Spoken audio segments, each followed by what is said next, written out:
দেশের অন্যতম পরিচিত একটি সাপ দারাস।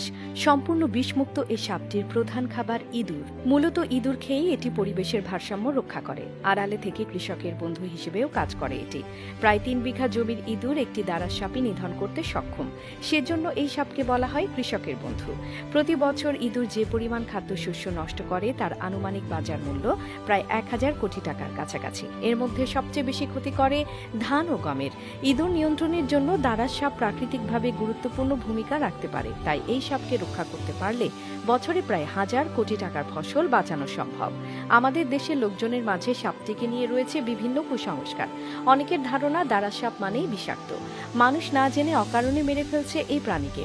তাই কৃষির জন্য অত্যন্ত উপকারী এই সরীসৃপের অস্তিত্ব আজ বিপন্ন হতে চলছে। সাপ নিয়ে বিভিন্ন বেদে সাপুরিয়াদের ভ্রান্ত কিছু প্রচারণা রয়েছে। তাদের ধারণা দারাস সাপের কোমরে বা লেজে কাঁটা আছে, সেই কাঁটা দিয়ে আঘাত করলে